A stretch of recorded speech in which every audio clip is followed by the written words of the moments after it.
Have you ever thought about how much of your life is spent copying someone else's moves? You wake up, scroll through your phone, and instantly find 100 blueprints telling you how to succeed. Wake up at 5 a.m., drink lemon water, journal for 10 minutes, meditate like a monk, hustle like Elon Musk, smile like The Rock. You try to squeeze yourself into all these borrowed routines, and yet by the end of the day you don't feel closer to success. You just feel exhausted, like a bad actor rehearsing someone else's script. Picture it clearly.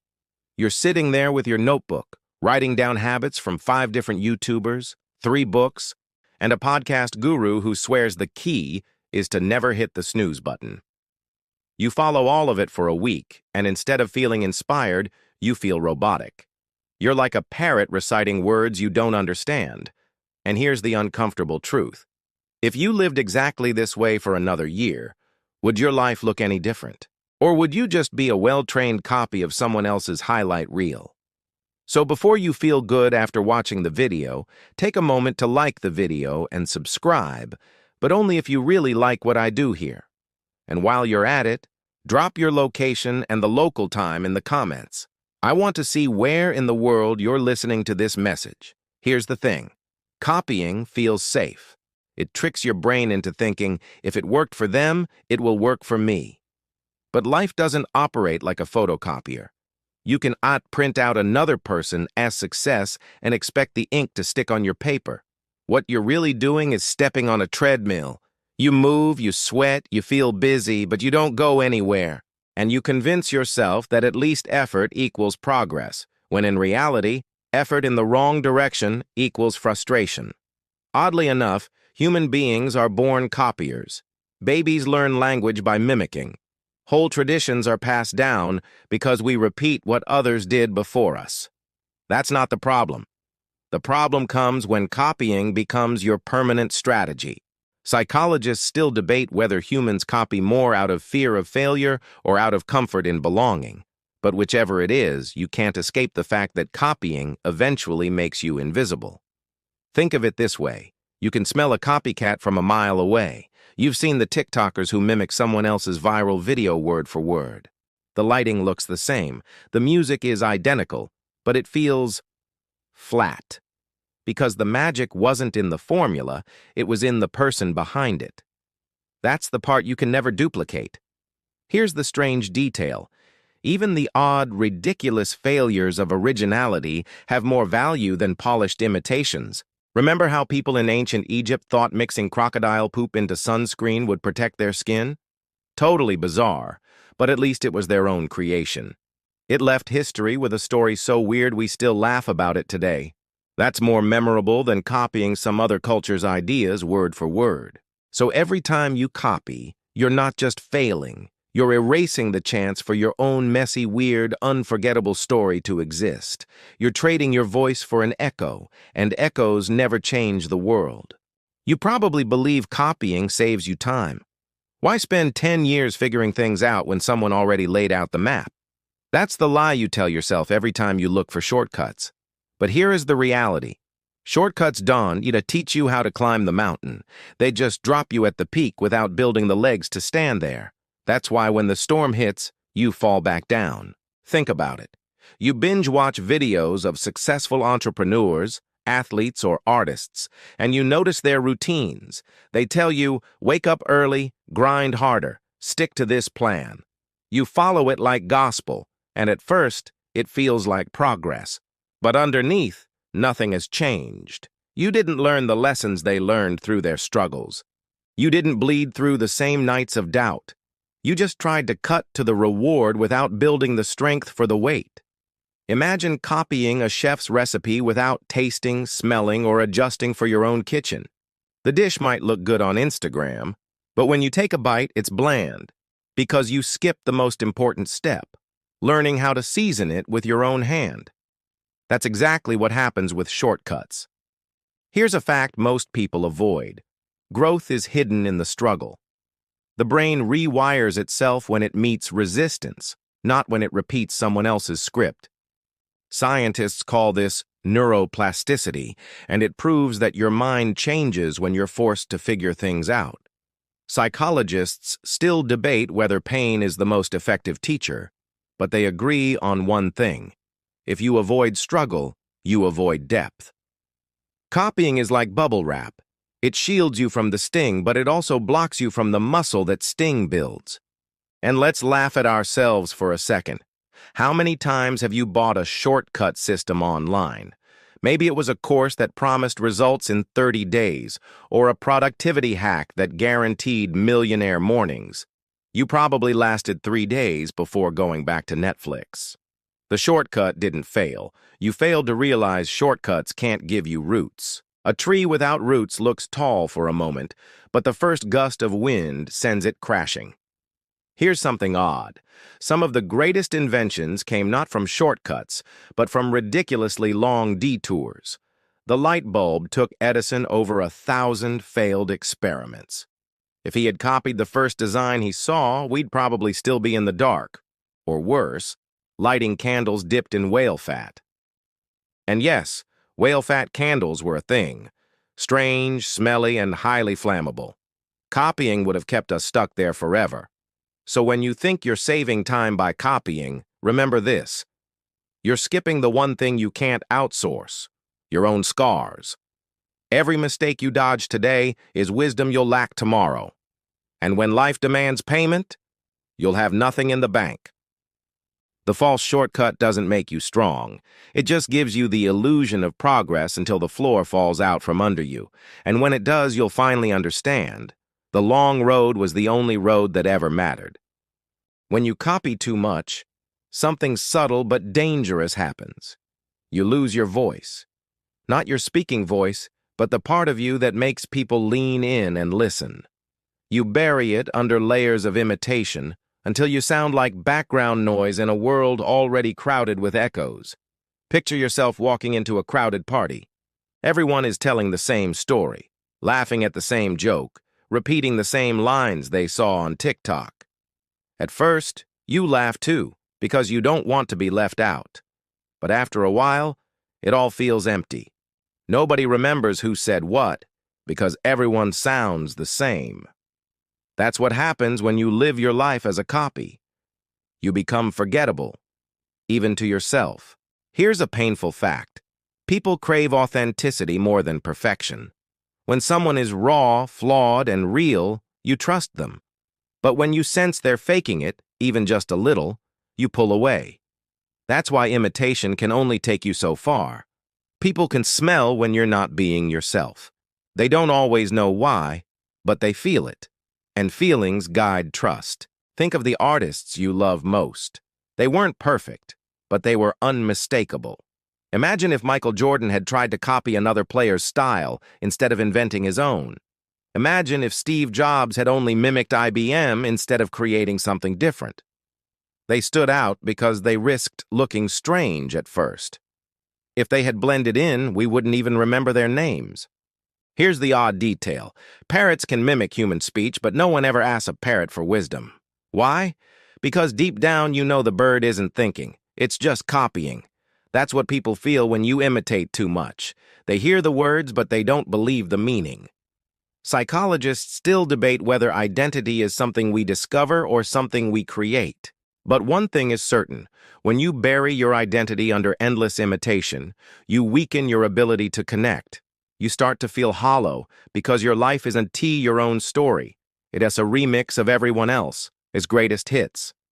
And remixes might get a few clicks, but originals change the world. Let's be honest. You've probably felt this hollowness before. Maybe you posted something online that wasn't really you, but it fit the trend. It got a few likes, but inside, it didn't feel right. Or maybe you dressed, spoke, or acted like someone you admired, only to realize you felt like a mannequin wearing clothes that didn't fit. You looked fine on the outside, but inside you couldn't breathe. The truth is, your voice matters. It may be shaky, awkward, or unpolished, but it's the only one you've got. If you trade it for someone else's, you're not just failing, you're disappearing. And disappearing is the worst kind of failure, because the world never even gets the chance to see what only you could have brought. Here's the part most people run from. Struggle is the only thing that makes you real. It's messy, uncomfortable, and often embarrassing, but it forges you into someone stronger. Copying, on the other hand, robs you of that gift. It's like borrowing someone else's muscles. You might look strong for a photo, but when life throws a punch, you crumble. Think of any skill you've ever mastered, even something small. Maybe it was learning to ride a bike, play an instrument, or cook a meal without burning the pan. You didn't get it right the first time. You wobbled, made noise, or scraped the bottom of the pot until it looked like modern art. That struggle, as awkward as it was, is what carved ability into your bones. If you had only copied without falling, without failing, you wouldn't have the confidence you carry now. Here's a strange example. When Japanese swordsmiths forged blades centuries ago, they didn't polish away every flaw. They believed the hammer marks and folds gave the weapon its spirit. The imperfection was the strength. If they had tried to copy a perfect design, the sword would have been fragile. That's your life. The dents, cracks, and rough edges from your original attempts are what give you character. Psychologists still debate whether resilience is a trait you reborn with or a muscle you build through repeated failure. But one truth cuts through all arguments. Avoiding struggle makes you weaker. Copying shields you from risk, and without risk, you never learn to stand tall when the ground shakes. And yes, I know it's tempting to skip the awkward part. No one wants to look foolish. Nobody wants to admit they don't know what they're doing. But think about the stories you actually admire. Do you love the hero who had everything handed to them? Or the one who got scarred, beaten, and laughed at before they rose? You admire the one who fell 100 times because their scars tell the truth. Growth isn't polished, it's raw. Let us have a laugh at this too. Do you know how the first vacuum cleaner was received? People thought it was ridiculous. One critic called it a noisy contraption that frightens both children and cats. If its inventor had copied what already worked, the humble broom, we'd still be sweeping up dust like medieval peasants. Instead, he leaned into the weirdness, embraced the struggle of invention, and eventually changed how the world cleans. So here's your choice. You can copy, stay safe, and remain fragile. Or you can stumble, scrape your knees, and earn the kind of strength that can't be faked. The odd beauty of original struggle is this. It looks ugly in the moment, but it becomes your crown later, and no one, not even the most perfect copy, can ever take that away from you. At some point, you have to make a decision. Keep living as a shadow, or step into the light of your own path. Copying is easy. It gives you a script, a mask, a sense of safety. But deep down, you know safety is just another word for smallness. Creation, on the other hand, is terrifying. It means putting something out into the world that no one has seen before and risking the silence, the criticism, the laughter. But it's also the only way to stop failing in the same cycle over and over again. Imagine this. You're standing in front of two roads. One is wide, smooth, and full of people. Everyone is walking the same way, repeating the same words, carrying the same backpacks. It looks comfortable, but if you peek ahead, you'll see it leads to nowhere. A loop, back to the start. The other road is rocky, uneven, and overgrown. Hardly anyone dares to step onto it. But the ones who do, the ones who choose to create instead of copy, discover places no one else has ever reached. Which road will you take? Here's the fact. Originality is the currency of the future. In a world overflowing with replicas, the rarest and most valuable thing you can offer is you. Psychologists still debate whether true originality even exists, or if all ideas are just recombinations of what came before. But whether or not pure originality is real, your lived experiences, your scars, your laughter, your mistakes, they cannot be duplicated. That is the gold no one else can mine. Don't forget, even the awkward or ridiculous creations leave a mark. Remember the crocodile poop sunscreen or the whale fat candles? Strange, yes, but they were stepping stones. They opened doors to better solutions, to innovation, to progress. Your first attempts might look clumsy, but they're not wasted. They're necessary. They're proof you were brave enough to try. So stop copying. Stop waiting for permission.